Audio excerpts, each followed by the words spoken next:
boogeyman's out to get you, Tampa Bay. You can only win so much when one of your best receivers goes down with an injury and your receiver core is completely cooked. It just is what it is. And in one of those last two games that Tampa Bay has to play, which are against the Panthers and Saints, I smell a couple trap games coming up. Well, maybe just one. Alright, so welcome back to Grizzly Talks Football, and it's only going to be 2 episodes this week, Monday and Tuesday, because I leave for Europe on Wednesday. Oh yeah, I almost forgot to tell you. Yeah, so on Christmas Day, it's Wednesday. That's when I take a little Christmas vacation to Europe. In advance, everyone, I really do hope that you all have a happy holidays. If you do see me in, I'm going to say it right now, Zurich, Switzerland, or Berlin, Germany, or wherever I decide to go, hey, say hi, man. Say what's up, you know, I'm actually a nice person to talk to. So about next week, I probably will not be able to upload a single episode. Maybe I might be able to jumble some episodes up. I don't know. But, next round is going to be on New Year's. I think I'm not going to be able to be there for that. Or at least be at home recording stuff. But, it is what it is. So don't expect any episodes on next week. But anyways, I will return by the start of the year, maybe like a couple days after, but you just gotta stay tuned, really. Speaking of which, if you are new to the series, I'll leave a link in the description with the entire playlist so that you guys can go see every single episode so you're all caught up, and you also have it for future episodes whenever I post them, just like what I was just about to say about 2 weeks from now. We're in the home stretch of the football season, NFL regular season about to come to an end, and playoff has already started, and we're just getting into the big bowl games that are outside the playoff, which are happening this coming week. Also, make sure you hit that red subscribe button, hit the notification bell as well, so you don't miss a single video. Yeah, so today we're going to be summarizing what happened in the first round of the college football playoff, and also taking a look at the games that happened from Thursday to Sunday in the NFL, Week 16. Let's just get straight to it. Let's get to the games. So this is actually the bracket for the quarterfinals to the semifinals. It's literally the same matchups that I predicted. I got every single first round matchup correct. Great on me. It's also telling us that, the one level of football where home field advantage ranks king, it's college football. I request to the college football playoffs that we have that 12-team playoff, but we also have the first-round matchups be at neutral sites instead of, the higher seeds home stadium. Because, I'm very sure that most of the home teams are winning a lot of these games, especially in upsets. What are we doing, man? These home games are just ridiculously in favor of the higher seeds, and that first round proved it. The Friday game was Notre Dame and Indiana. Gotta give a shout out to Riley Leonard and Jeremiah Love. Love had a 98-yard rushing touchdown, and Riley Leonard had the other 2 touchdowns, both throwing and running. Also, defense stepped up when it needed to. They had an early interception in the first quarter, and they were up 27-3 at one point. The final score was 27-17. Indiana put up a better fight in the fourth quarter in garbage time than they did the rest of the game, which sucks. Penn State and SMU was next, and Penn State with an absolute beatdown on SMU. Shout out to the defense, 2 pick sixes in the first half, and they also had Katron Allen, I'm very sure his name was. Sorry, Katron Allen. Allen also had 2 rushing touchdowns, which that happened in the NFL. I'm going to get to that in a minute. And I gotta blame the SMU coach for this one, because how the hell are you gonna leave Kevin Jennings in the game after he threw 3 first half interceptions? Where was Preston Stone? He hadn't started since September when we played him. Hey, SMU, Indiana, and the rest of the teams I'm gonna talk about in a minute, just be happy you made the first 12-team playoff. It's a tremendous honor, I must say. The next game was Texas playing Clemson. That was actually the closest game besides the Notre Dame-Indiana game, but do we really call that really close game? Because Indiana had 2 garbage time touchdowns. Anyways, shout out to Cade Klubnik And Texas is running back. I'm trying to see what his name is. Oh yeah, Kate Klubnik and Jaden Blue were the players of the game. Klubnik with 3 touchdown passes. Blue, and there was also another running back who had 2 rushing touchdowns. So pretty much the entire Texas rushing game gets players of the game, really, for this matchup. This was the best offensive shootout in this entire first round. And 2 teams that actually deserve to be there. Like, all these teams deserve to be there, like, in their spot that they were in. Clemson definitely proved that they belonged in there.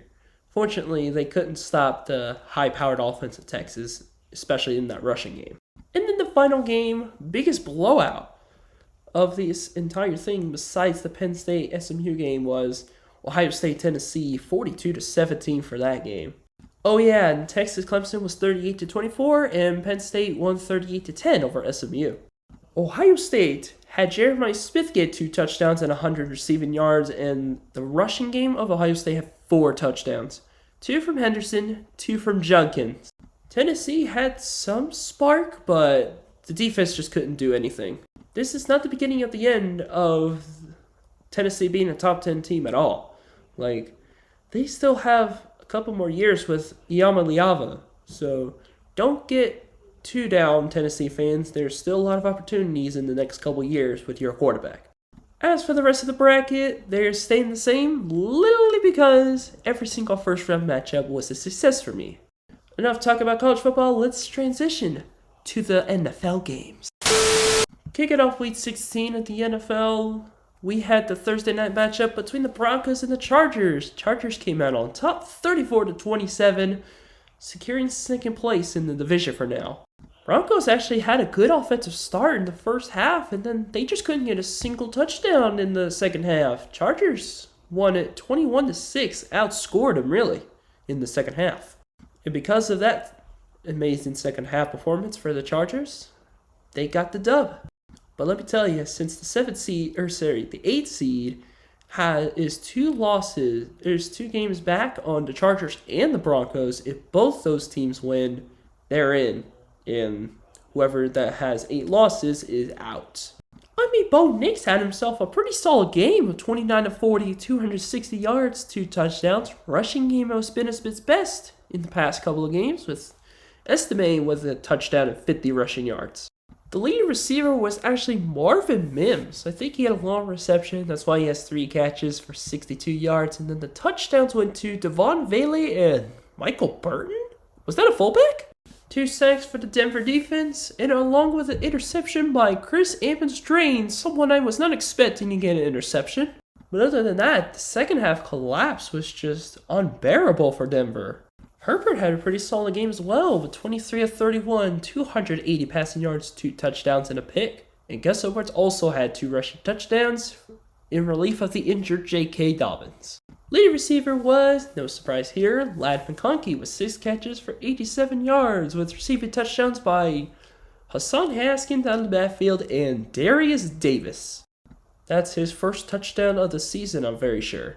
Chargers defense also had 2 sacks. Even though they didn't get a single turnover in this game, they did what they had to stop Denver from scoring any touchdowns, and they were able to score themselves to make sure they got the win. Not the end of the world for Denver, but this was definitely a bad loss to a rival that beat you before. A much better performance by Denver, but unfortunately, that collapse is not going to be lived down for a long time. Like I said before, both of these teams win their next game. They're in the playoffs, and the teams that have 8 losses are pretty much eliminated. Kicking off the doubleheader of the Saturday games, we had the Chiefs getting by the Texans 27-19. It's the same shit every single week, unless you saw the game against the Browns. C.J. Stroud had an okay game, 23-39, 250 yards, 2 touchdowns, but 2 picks. Rushing game couldn't help either. Unfortunately, Tank Dell might have just suffered a second season-ending injury after putting up 6 catches for almost 100 yards and a touchdown, with the other touchdown going to Dalton Schultz. This receiving core is just broken down. This team has just gotten worse. 1 sack for Christian Harris. Unfortunately, they just could not generate enough points to be able to beat Kansas City. You had to be perfect to beat the Chiefs. Unfortunately, they were not even close. Patrick Mahomes, he had a pretty okay game. 28 of 41, 260 yards, touchdown through the air, touchdown on the ground, along with Kareem Hunt getting the score. Xavier Worthy led receiving with 7 catches for 65 yards, the only touchdown through the air. What has happened to Travis Kelce, man? He has not been playing to his expected level of production amongst tight ends. 2 sacks and 2 picks by Trent McDuffie and Jaden Hicks. 2 sacks were by Josh Williams and Mike Pennell. I think Josh Williams was on a quarterback blitz or something, but the defense did its job to make sure that Houston was unable to catch up. And also the offense held the ball long enough and was able to get first down on the first down to make sure the Texans never got the ball again. Unfortunately for Kansas City, they have not clinched the number 1 seed yet. They will have to wait until next game against the Steelers, and it's at Pittsburgh. They win that game, they get the number 1 seed, which is home field advantage throughout the entire playoffs on the AFC side until they get to the Super Bowl, if they do make it. Houston, you need to look your best, especially for the playoffs since you're going there. Fortunately, your receiver core being battered really does not help you at all. And the other Saturday game, we had the Ravens absolutely putting belt to ass on the Steelers, 34-17. Jeez. Dang, Baltimore, you wanted revenge. You got it. And just like that, both of these teams are going to the playoffs. Russell Wilson had a pretty solid game. He had 220 yards, 2 touchdowns, and a pick. Rushing game was pretty okay. And let me tell you, this Steelers receiver core is really missing George Pickens. I mean, Calvin Austin is the leading receiver. He's led a couple times, though. Well, the Steelers defense got an interception from Minka Fitzpatrick and a sack. But the fact that TJ Watt's injury is really hindering his performance, it's really sad because, Steelers were thinking about maybe going all the way to the Super Bowl with TJ Watt. But if he is held back by his injury, Steelers are in trouble. And let me tell you something right now. Derrick Henry, on 7 yards a carry, had almost as many rushing yards as Lamar's passing yards. I mean, Lamar had 200 passing yards on 15 and 23 for 3 touchdowns and a pick. Derrick Henry had more carries than Lamar's attempted passes. That's insane. Lamar also had 3 touchdowns and an interception. Zay Flowers broke 100 receiving yards. Andrews, Isaiah Likely, and Rashad Bateman had touchdowns in this game.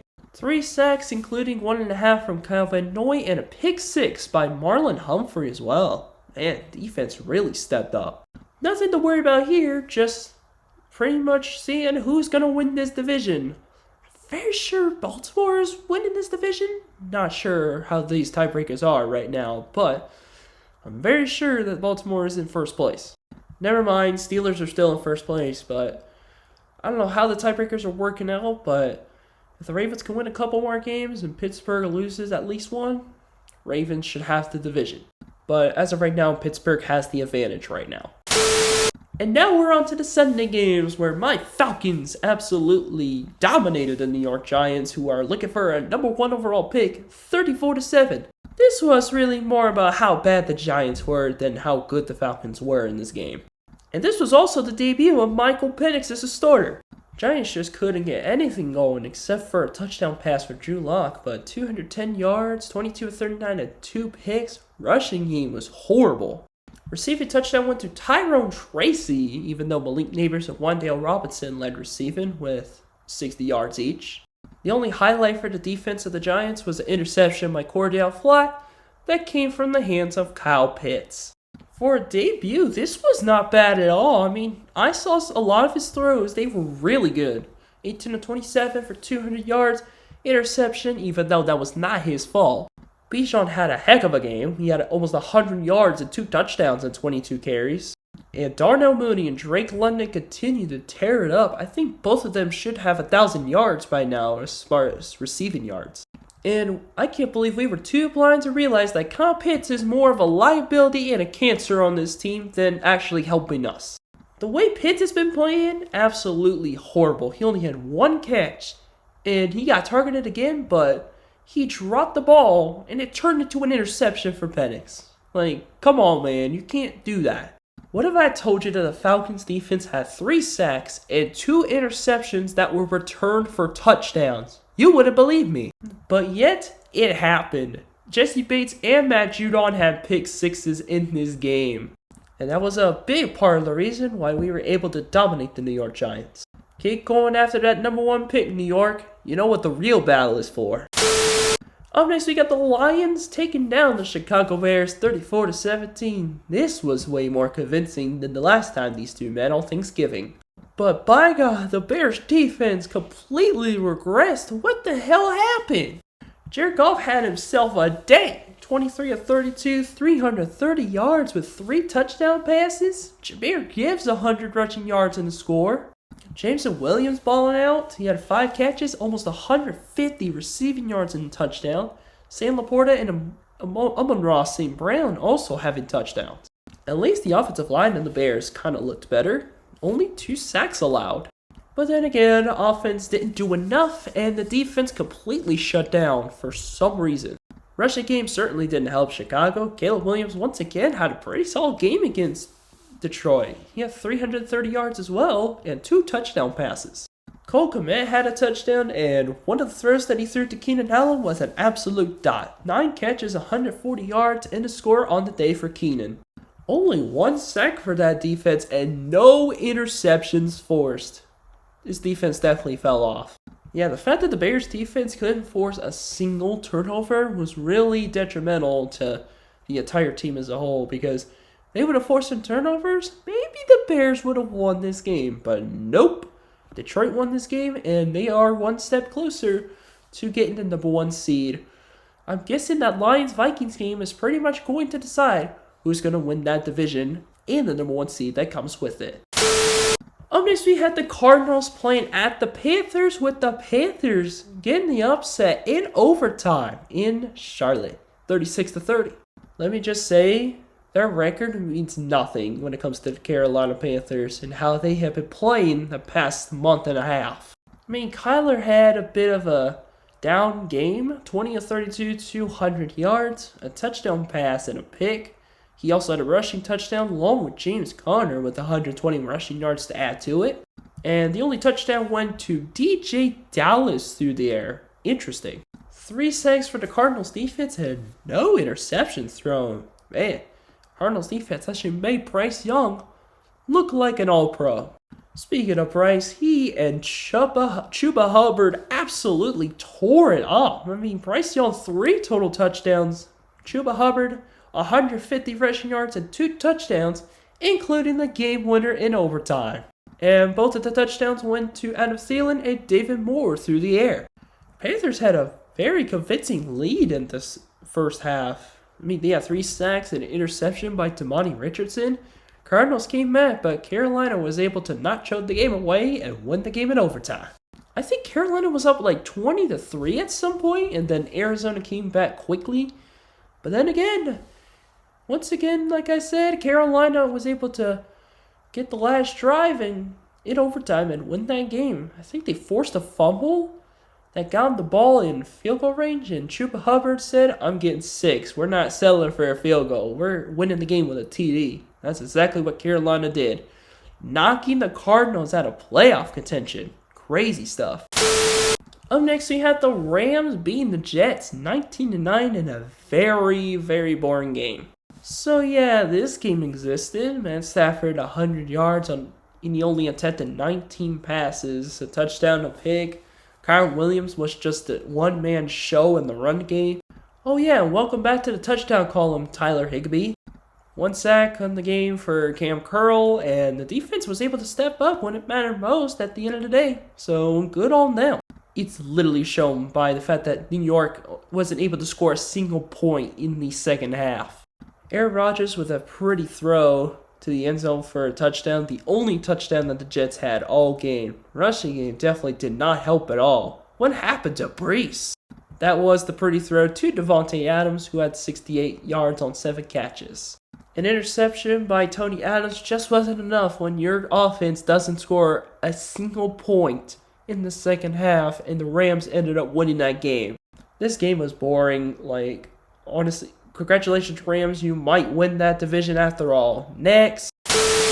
And now we got another big shocker. Philadelphia Eagles losing to the Commanders in a wild comeback, 36-33. 22 points in the fourth quarter for Washington to win the game. This was a battle for the ages, like the last matchup was on, Thursday Night Football? These two teams are definite playoff contenders. I think if Washington beats us on Sunday Night Football, they're in. Jalen Hurts only threw 4 passes and ran the ball 3 times. You know why? Because he got hurt and was out for the rest of the game with a concussion. I'm not making this up. Kenny Pickett stepped in. He was okay. I mean, 150 yards on 14-24. He had a good touchdown, but he also threw a pick. It was the Saquon Barkley show all game. 150 rushing yards and 2 touchdowns on the day. His performance got wasted because the defense and offense couldn't step up in the clutch. And A.J. Brown had 8 catches, 100 yards, and the only touchdown through the air. 2 interceptions and a sack for this Eagles defense, including one for C.J. Gardner-Johnson and Reed Blankenship. It just wasn't enough. Oh yeah, and I can't forget to mention that Jake Elliott was 4 of 5 on field goals this game. But how about Jaden Daniels? This is your Offensive Rookie of the Year if I have anything to say about it. 260 yards, 24-39, and 5 touchdowns despite the 2 picks. Oh yeah, and he also had 340 total yards, 5 passing touchdowns, which is insane. 2 touchdowns for Zacchaeus, 2 touchdowns for Crowder, and another one for Terry. I can't believe Jamison Crowder's back on Washington. Where did that come from? 4 sacks for that Washington defense and an interception by Frankie Louvu. They were able to generate pressure all game. Oh, look who's up the top. Jerzon Newton. We picked rookie or Horhoro over this guy? Those are 2 defensive tackles that we missed on just because of either injuries or something they did off the field. Are you freaking serious, Terry? Basically, all Philly has to do is just win one game, and they have the NFC East title. They couldn't do it this game. They better hope they can do it next game, though. And as for Washington, they have a really good chance of making the playoffs. All they gotta do is beat Atlanta on Sunday Night Football. See you commies on Sunday night. Up next, we had the Bengals delivering a beatdown on the Browns 24-6 to stay alive. They're still gunning for that playoff spot, but if Denver and LA win, they're out. I mean the Chargers. If the Chargers and Broncos win, Bengals are out.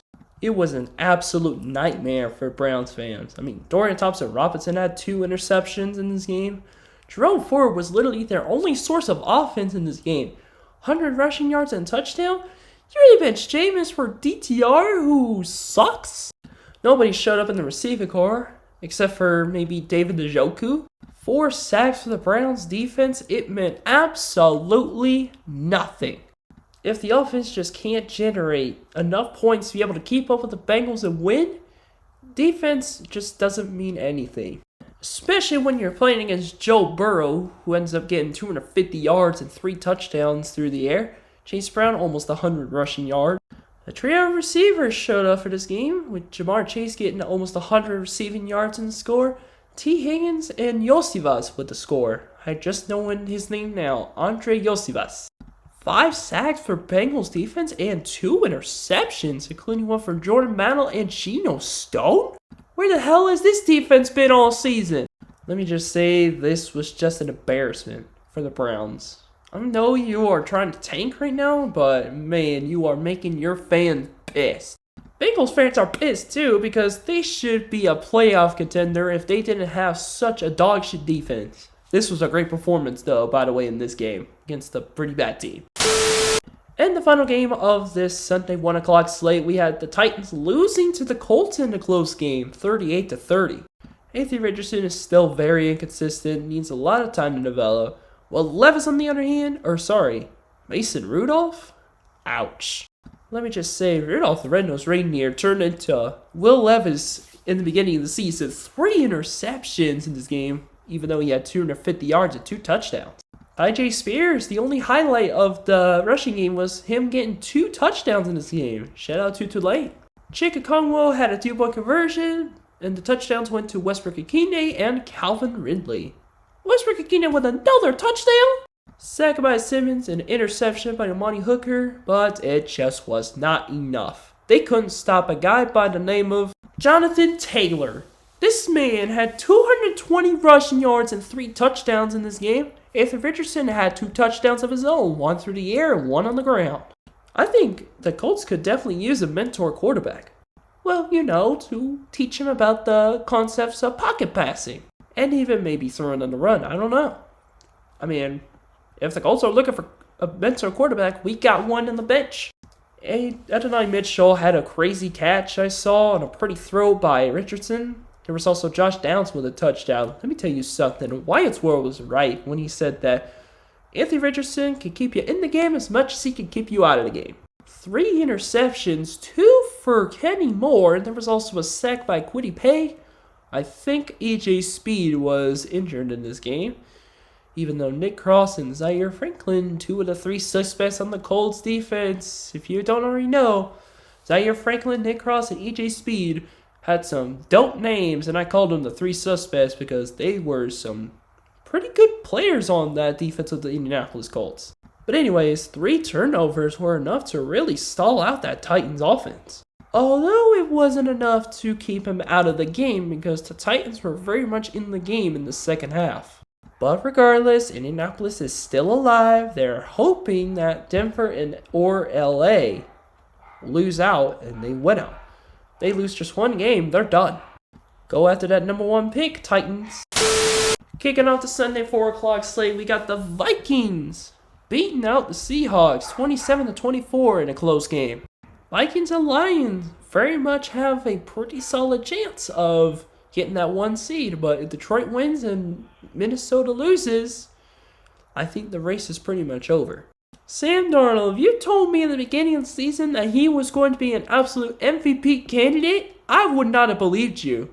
But here we are with him throwing 250 yards and throwing 3 touchdowns in this game.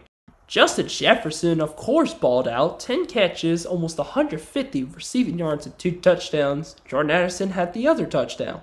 2 sacks for Andrew Van Ginkel and interceptions by Dallas Turner and Theo Jackson. Oh, still pisses me off that we didn't get Dallas Turner. Terry was so committed to Kirk Cousins, he would have gotten a defensive player, but nope, he got Penix. And apparently he might look like a genius for drafting Penix. Still pisses me off that we didn't get the best defensive player in the draft. Can I just talk about a punter for a minute? This man, Ryan White, punted 6 times, 4 times inside the 20, and he had 50 yards per punt. Is that not mind-boggling to you? Punting 6 times and still having a 50-yard punt average? Rushing game was shit. Geno Smith had 2 turnovers in this game, along with 3 touchdowns and 300 yards. I will say, Geno Smith lost this game for Seattle. Jackson Smith and Jigba continuing to show he is a very good receiver for Seattle. 8 catches, almost 100 yards, and a touchdown. And the other touchdowns went to DK Metcalf and tight end A.J. Barner. 3 sacks in this game for Seattle's defense. It just was not enough. Defense really couldn't stop the passing attack whatsoever. If Seattle loses another game, they're pretty much out of the race of the NFC West and a playoff berth. As for Minnesota, all they gotta do is win their next 2 games, and this race could definitely fall in Minnesota's hands for the 1 seed. And in a real shocker, up next we have the Bills scathing by the Patriots 24-21. Let me tell you, the Patriots were up 14-0 and they still lost this game. I gotta be honest with you, I was not expecting this game to be close, but somehow, in Buffalo, New England made it close. To be honest, the Patriots actually did beat them once last season, so I kind of understand why, but fortunately they couldn't do it this time. 260 yards, 2 touchdowns, and a pick for Drake May. A pretty solid game from Montre Stevenson, also with a rushing touchdown. Keyshawn Booty with 5 catches, almost 100 yards and a touchdown. Hunter Henry with the other score. Wasn't expecting to see Keyshawn on here. A sack and an interception by Marte Mapu? And regardless of who that is, it just wasn't enough to beat the Bills. Bills just got a fire lit on their ass and they just ran away with the game. Not really. Josh Allen had his worst game by far of the season. 1 touchdown and a pick, 154 yards. Well, if you don't include that Colts game. James Cook absolutely tore up. 100 rushing yards in a score. And and the only touchdown went to James Cook on the receiving end. So we had 2 touchdowns in this game, but the most receiving yards by one player was 26. That's a problem. Besides the interception by Cam Lewis and only 1 sack by the Bills defense couldn't do anything against the Pats until the clutch time. Buffalo is somehow still alive in this, but they have to hope Kansas City loses both to the Steelers and to the Broncos, which not very likely to happen. Patriots are still going after that number 1 pick. Who will win the number 1 pick at the end? We'll have to find out soon enough. And in an absolute barn burner, Las Vegas Raiders finally win another game. They beat the Jaguars 19-14. This game was terrible. Very bad. I tried to tell everybody. Only 2 players that showed up for offense were Tank Bixby and Brian Thomas, both getting touchdowns. But Brian Thomas, it was his show on offense. 9 catches, 130 yards in a score. Defense didn't exactly show up. I mean, they had 2 sacks, including one from Eric Armstead? He's in Jacksonville now? But yeah, Brian Thomas was literally the only Jaguar who showed up for this game. And it was just Brock Bowers on the receiving core and the rushing game of Amir Abdullah and Alexander Madison who showed up for the Raiders. Bowers with 11 catches and 100 yards receiving, with Amir Abdullah and Madison both getting rushing touchdowns. Oh yeah, and you can't forget about Daniel Carson having 2 field goals in this game.